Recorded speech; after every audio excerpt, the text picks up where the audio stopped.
বাবা আমি অন্ধ, কিছু টাকা দেন, আমি চোখে দেখি না। আপনি যে অন্ধ আমি তা কিভাবে বুঝবো? ওই যে দূরে একটা কুকুর শুয়ে আছে, আপনি কি দেখতে পাচ্ছেন? হ্যাঁ দেখতে পারছি।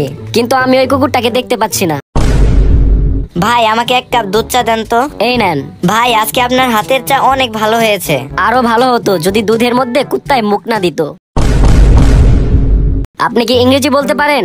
না স্যার। তাহলে তো আপনার এই চাকরিটা হবে না। কি বলেন, একটা সামান্য দারোয়ানের চাকরি করতে গেলে ইংরেজি জানতে হবে? হ্যাঁ জানতে হবে। কেন, চোর কি আমেরিকা থেকে আসবে নাকি?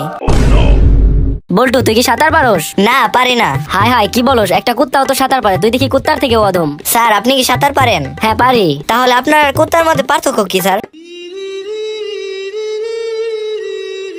চাচা চলেন আমরা বাহির থেকে ঘুরে আসি। না রে বল্টু, আমার শরীর অনেক দুর্বল লাগছে, শরীরে শক্তি নেই। চাচা আমাদের স্কুলের স্যার বলেছে দুধ খেলে শরীরে শক্তি বাড়ে। ও তাই নাকি? তাহলে তোর চাচিরে ডাক দে। হ্যাঁ আরে আমি তোকে বোঝাতে চেয়েছি, তোর চাচিকে ডাক দে, ফ্রিজ থেকে দুধ বের করে জাল দিতে বল।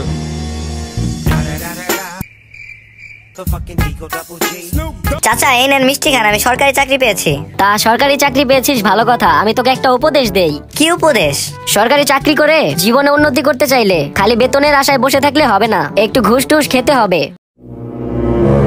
এই যে দেখ আমার এত বড় বাসা, কোটি কোটি টাকা, এগুলো সব ঘুষের টাকায় করা। শুধু বেতনে কি সংসার চলে? তা তুই কিসের চাকরি পাইছস? দুদক মানে দুর্নীতি দমন কমিশনের। দেন 30 লাখ দেন। আমি তো তোর চাচা, আমার কাছ থেকে একটু কম রাখ।